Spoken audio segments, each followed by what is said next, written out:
We start our news today from Kenya, where William Ruto has been declared the winner of last week's presidential election amid what was in the end some chaos and confusion.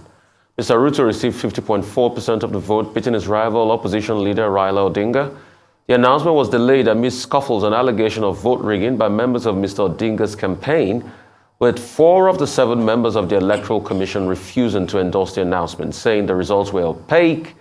But when the winner was finally announced by the head of the Electoral Commission, Mr. Ruto's supporters on the streets of Kenya, Nairobi I should say, broke out in jubilant celebration. During his acceptance speech, the President-elect Ruto is promising economic reforms and calling for unity.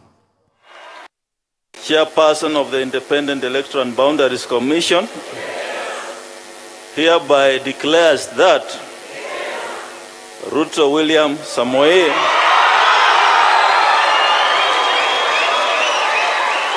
of ID number 6847208 has been duly elected as the president. I want to thank my worthy competitor, the Honorable Raila Odinga,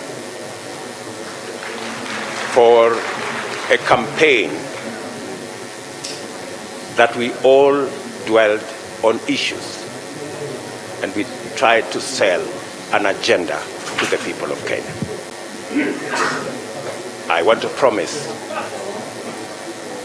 that I will work with all elected leaders and all leaders in Kenya so that we can fashion a country that leaves nobody behind. I want to promise the people of Kenya that I will run a transparent, open, the Prime Minister democratic government. I want to commit to the people of Kenya that I will build on the foundation that President Kenyatta and I put together and take this country to the next level. I want to promise all the people of Kenya, whichever way they voted, that this will be their government. Right. A lot to talk about this morning, Sundu and Dr. Abati. And also, I'm really happy to see you. I missed Thank you. Honestly. Yeah. Thank you. where does one start? That was a really gracious speech by William Ruto, Kenya's president-elect, trying to build bridges. He paid tribute to his worthy opponent, as he described him, Mr. Odinga, who is not having the best time at the moment, one can imagine. At 77 years old, this is his 5th attempt, and it appears unsuccessful right now, based on that speech, because it is notable that in his speech, William Ruto was thanking Wafula Chebukati, the chairman of their electoral umpire, but he didn't talk about the team, some of whom have publicly disavowed the election results, including the deputy chairperson, Juliana Cherera, who said she's not taking ownership. So that looks like there might be some drama ensuing as a result. The diplomats and foreign observers were ushered out. I imagine that was to forestall them being injured in case any violence kicks off. And we all know that Kenya, unfortunately, has had that bitter experience, the worst of all, in 2007, but even in 2017, William Ruto was hauled before the International Criminal Court, accused of all kinds of monstrosities, but the Kenyan government stopped prosecuting him. He ended up as deputy president, and now he's president-elect. But this has really been billed as some kind of a youthquake in Kenya, because he's the younger of the main presidential candidates by far. He also sold the public on his hustler mentality, how he hustled. He came from nothing. He had his first pair of shoes at the age of 15. And it reminded me of our politics here. People need a story they can relate to. And people relate to those stories. It gives them hope that that can happen in their lives as well. It's a very important thing for politicians to sell the people hope. And it resonated. He also was relying heavily, apart from the youth vote, on the church vote. And you can hear in his speech, God this and God that. He really taught the churches, and they came through for him. And with regards to Kenya, I mean, I hope our elections don't take this long to declare results. I really hope and fervently pray. That would be awful. But I like what they've done in terms of diaspora voting. I really fail to see any reason why it's not possible. So that this is a victory or reflective of all the aspirations and hopes of all Kenyans, wherever they live. I think that's something we should definitely look into. But yeah, he's managed to, usurp two political dynasties and the alliance of Jomo Kenyatta's son and Oginga Odinga's son, of all people. So what that also, I imagine, suggests to people, it doesn't matter your provenance, it doesn't matter how humble your origins are, you can still make it to the top. So social mobility is also a very important theme in these elections. Dr. Batu? Okay, let me see within the short time available how much of the field I can cover. Well, Kenya's general elections, there were elections at the presidential level, gubernatorial, parliamentary, and also at the county level in 47 counties. 22.1 million registered voters. At the end of the day, 14 million voters turned out, recording 64.6% turnout. So there was a concern about voter apathy because in the last elections in 2017, voter turnout was 78%. So the question is, why is this voter apathy this time around? But at the end of it, William Samoei Arap Ruto, deputy president, and has now been announced as president-elect of Kenya. He's 55 years old. He's scored about 50.5% of the votes, about 7 million, beating to his second position, Raila Odinga. As the chairman of the Independent Electoral and Boundaries Commission, IEBC, announced yesterday, and that's the Chebukati that Tundun referred to. However, is there a definitive end to this election, to this process in Kenya? I do not think so. Although President-elect William Ruto has been congratulated by quite a number of world leaders, including President Muhammadu Buhari of Nigeria. Where the problem lies is that the opposition, led by Raila Odinga, 77 years old, who is running for the 5th time and whose chance has now ended, former prime minister for about 8 years, his running mate, Martha Ruka, is saying that they are likely to appeal the results. So which means that it may not yet be over. What they are saying is that, look, there was a lot of mismanagement, a lot of irregularities, and they are likely to go to court. What the Constitution of Kenya tells us is that they have to file a petition with the Supreme Court within 7 days. The Supreme Court has 14 days to hear the petition. If the Supreme Court opposes the election, then it stands. If the Supreme Court rules otherwise, then there will be fresh election in another 60 days. And this is why I think that the international community should pay close attention to the latest development in Kenya. If there is no petition, if there is no order by the Supreme Court for another election, then all that is fine. But throughout this electoral process, there was that constant threat of violence. In 2007, 1,200 people were killed. 600,000 persons were displaced as a result of electoral violence in Kenya. In 2017, 120 persons were killed, after the Supreme Court ordered a re-election. But eventually, Raila Odinga decided to pull out, and didn't go forward with the re-election. So this time around, I think that the international community has a responsibility to monitor what is going on in Kenya closely and carefully, and prevail on all the gladiators involved in this drama to give peace a chance. Because the task ahead is more enormous, is more important. The will of the people should be allowed to prevail. Up to this moment, Raila Odinga and his running mate have not congratulated William Ruto. So it's a situation that we should be watching. The second area of concern has to do with the protest of 4 electoral commissioners led by Juliana Chirera. The IEBC in Kenya has a panel of 7 commissioners, right? After Chebukati announced Ruto as the winner of the election, Juliana Chirera and 3 others had their own announcement somewhere else. They said they did not accept the result because, according to them, they consider it opaque.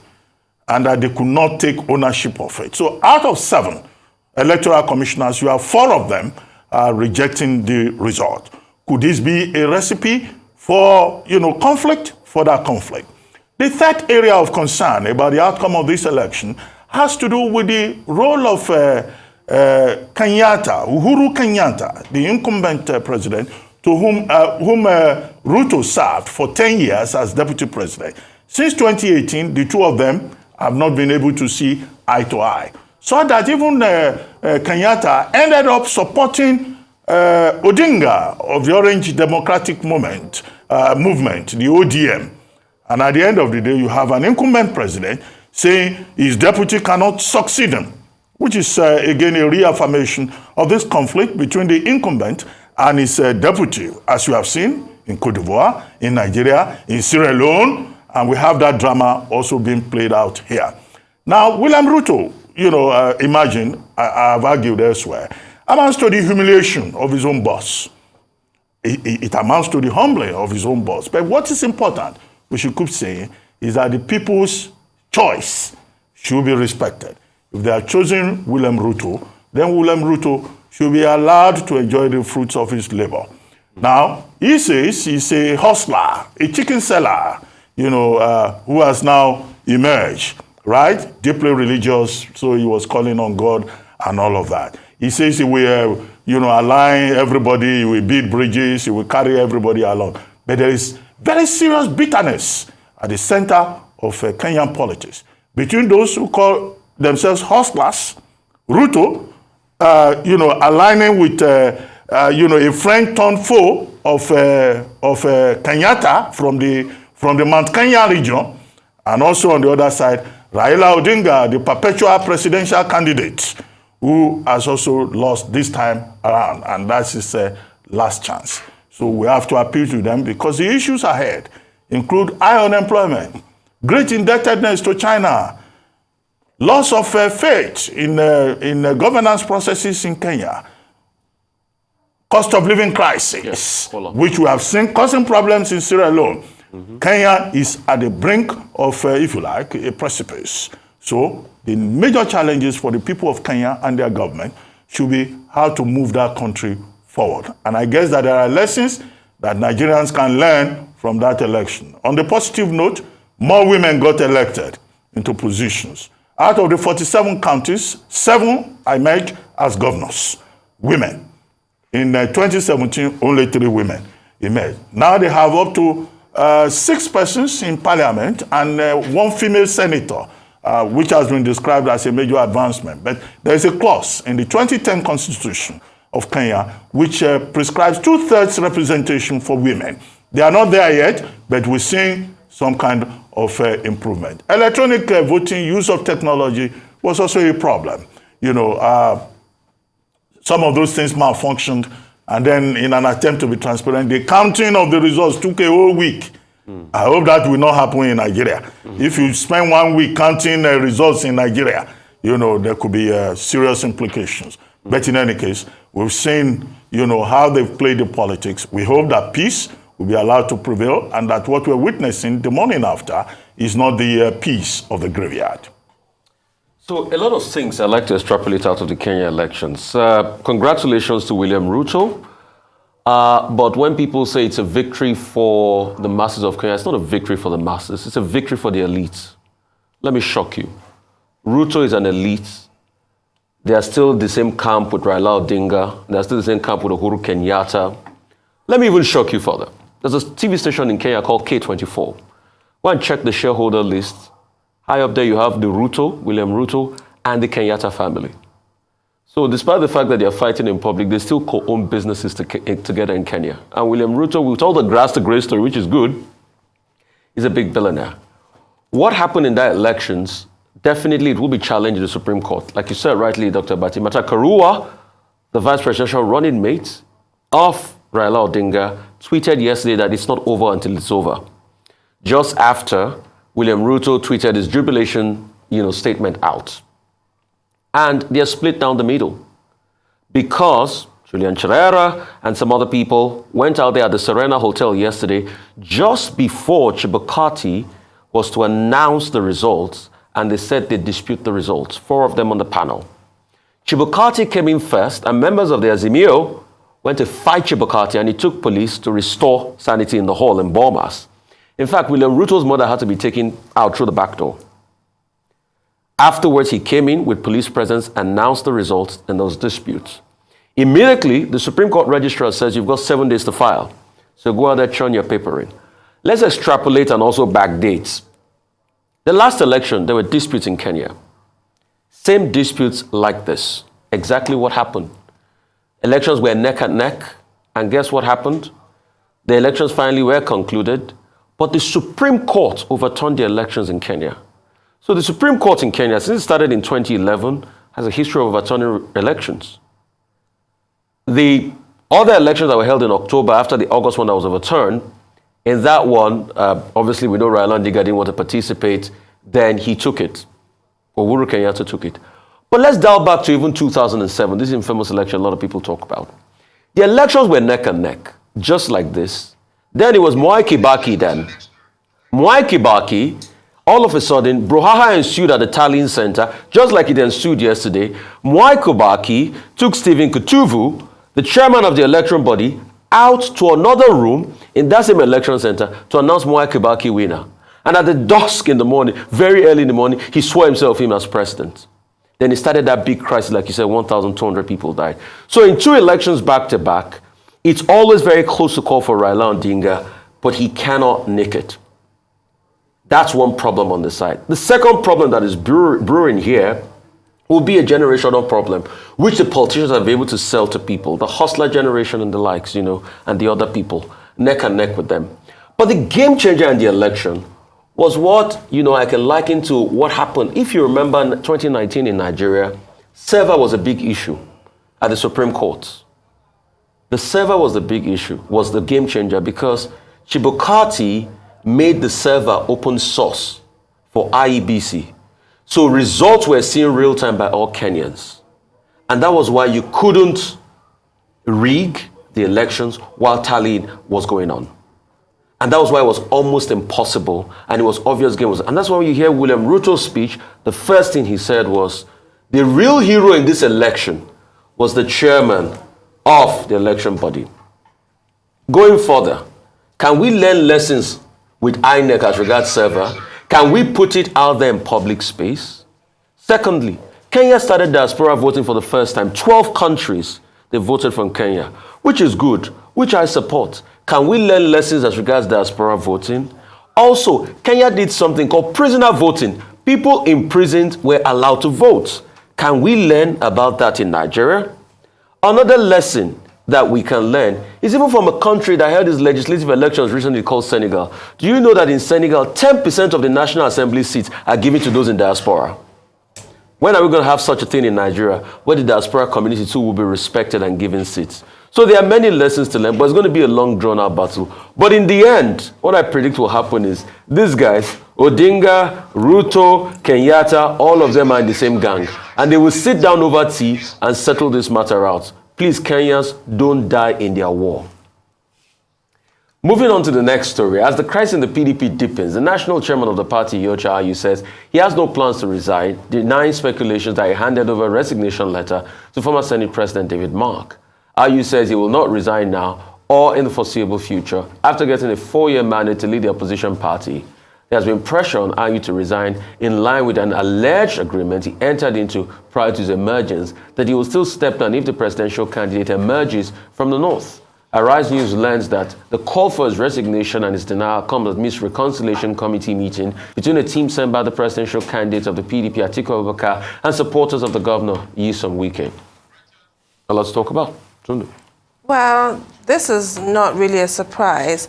If Senator Ayu was going to fall on his sword, he would have done so by now, because those calls have been made. Yesterday, we talked about how this was a major, irreducible factor in creating peace between the Atiku faction and the Wike faction. But it's quite clear that Senator Iyorchia Ayu is going to hang in there, in spite of all those voices calling for him to step down. And now I feel like a broken record, quite frankly, because we've been banging on about the same thing for ages. It's going on for an eternity, it seems. Does PDP want to win the election or not? If they do, I would imagine that they'll be willing to sacrifice whatever it takes to create that outcome, especially when all we hear from PDP is what a complete disaster the APC is. If you genuinely hold that conviction, surely, I mean, greater sacrifices have been made in the cause of democracy in this country. Can fall on your sword. Anybody ought to be able to do that. But apparently, no. Apparently, I guess Nigeria's future is not enough to sacrifice, or what we're constantly being told about APC and how awful they've been about the country. You don't actually believe that, because surely if you did as the opposition party, none of this would be happening. It's really embarrassing at this point. Okay, with regard to Senator Iyorchia Ayu and, the internal wranglings within the PDP. Now, the story was put out there that Senator Iyorchia Ayu had resigned, and there was a resignation letter purportedly written by him that is in the possession of distinguished Senator David Mark, former president of the Senate of Nigeria. And he and his supporters came out very quickly to say that there is no such thing, that the Constitution of the People's Democratic Party does not require him to submit his letter of resignation to Senator David Mark. That the appropriate person, if that were to be the case, will be the deputy chairman north of the party.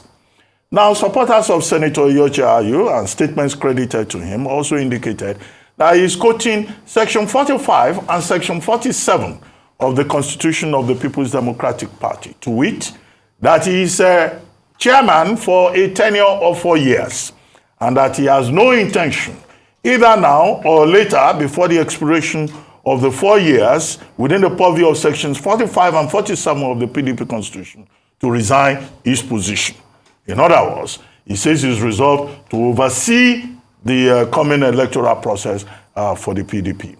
Now, the counter to that, from the Wike camp, that we're told says the irreducible minimum for there to be peace and progress in the People's Democratic Party is for Senator Iyorchia Ayu to resign.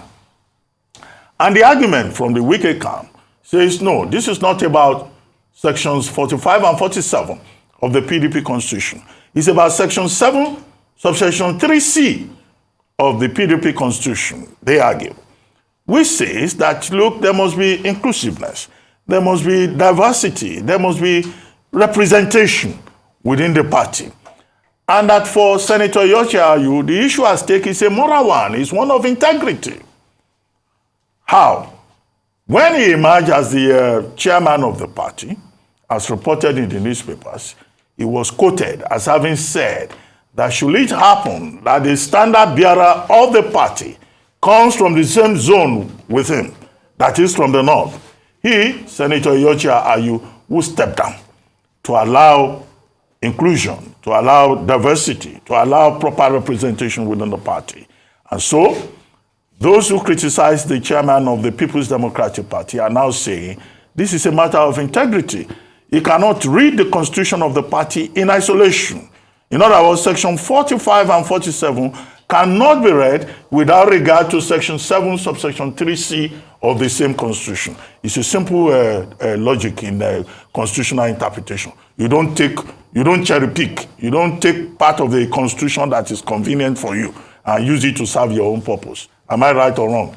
Completely right. Yes. So this is where we are with regard to this. But, okay, the People's Democratic Party, what is the objective? Political parties are put together, by persons of common interest for the purpose of winning elections and gaining power. The danger that the People's Democratic Party faces with their, internal politics and the clear indication that the party has refused to learn from the internal debacle within the party in 2014, and also the omissions in subsequent elections since then, is that, look, they're positioning themselves to lose and give advantage to the opposition. But what matters at the end of the day to Nigerians is for the best party to win, for the best persons to win, and for Nigeria to, have human beings, persons with the wisdom, the capacity to move this country out of the present morass in which it is locked. In terms of this PDP crisis, I would like to sing the words of Bukola Elemide, popularly known as Asha.